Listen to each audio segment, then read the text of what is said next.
Hi all, நேற்றுக்கு நான் சைன்ஸ்லாம் காமிச்சேன் இல்லையா? ஸோ அந்த சைன்ஸை வந்து நான் எப்படி போட்டிருக்கேன்னு ஃபஸ்ட்டு நான் காட்டிக்கிறேன். நான் வந்து பிளாக் ரோ ப்ளஸ் ஏற்றி இந்த மாதிரி சைன்ஸ் போட்டிருக்கேன். இது வந்து ஒவ்வொரு நாட் போட்டு, ஸோ அந்த சைன்ஸ் வந்து ஒன்றோட ஒன்றா இடிக்காத அளவுக்கு போடணும். ஸோ கிட்ட போட்டோம்னா இது இருக்கும். பட் எனக்கு இந்த மாதிரி தான் வேணுன்றதுனால நான் அந்த மாதிரி போட்டிருக்கேன்.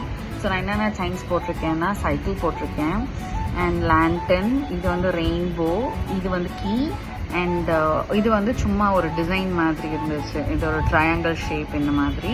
அப்புறம் ஒன்று வந்து evil eye with hand. So evil ஐயில் மட்டும்தான் கலர் இருக்கும், மிச்செல்லாம் பிளெயின் சைன்ஸ் தான். இதில் வந்து அதுலேயே அந்த ஹோல் நாட் இருக்கும். ஸோ நம்ம வந்து இப்போ நமக்கு ட்ரெஸ்ஸில் வேணும்னா கூட அது ஈஸியாக இந்த காலர்ஸ்ல எல்லாம் வச்சு ஸ்டிச் பண்ணிக்கிற மாதிரி தான் இருக்கும். ஸோ அதெல்லாம் வந்து கொஞ்சம் யூனிக்காக நமக்கேற்ற மாதிரி நம்மளே செல்ஃப் டிசைன் பண்ணிக்கிற மாதிரி இருக்கும். அதனால் நம்ம எப்படி வேணாலும் இதை டேர்ன் அவுட் பண்ணிக்கலாம். சார் நாட் நெசசரி நம்ம அந்த பிரேஸ்லெட்டில் தான் போடணும்னு. ஸோ இந்த வீடியோ எதுக்கு அப்படின்னா, நான் போட்டிருக்க இயரிங்ஸ் வந்து என் ஷாப்லேருந்து எடுத்த இயரிங்ஸ் தான். ஸோ வாங்க நான் உங்களுக்கு காட்டுறேன். ஸோ அந்த இயரிங்ஸ் எங்கே இருக்குதுன்னு முதல்ல நான் தேடணும். ஏன்னா ஃபுல்லாக ரோவாக இருக்கிறதுனால நான் வந்து கொஞ்சம் தேடி தான் கண்டுபிடிக்கிற மாதிரி இருக்குது.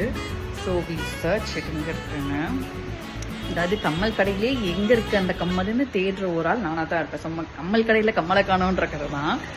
கிணத்தை காணோம், கம்மலை காணோம். ஒயிட் சொட்டை கிளர் அடிக்கு தான் அடிச்சுட்டு போகுது. இங்கேருந்து நம்ம தேடிட்டு வருவோம்.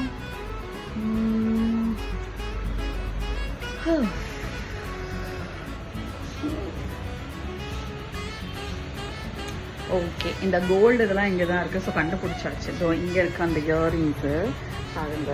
ஸோ வி ஹாவ் லைக் ஒரு predominant number of quantity earrings இருக்குது. So it's not necessary you have to wear. நம்ம வந்து சல்வார் வேர் பண்ணால் தான் இந்த மாதிரி இயரிங்ஸ் ட்ரெடிஷ்னல் இருந்தால் தான். அதெல்லாம் கிடையாது. நமக்கு எப்போ பிடிச்சிருக்கோ அப்பப்பெல்லாம் போட்டுக்கலாம்.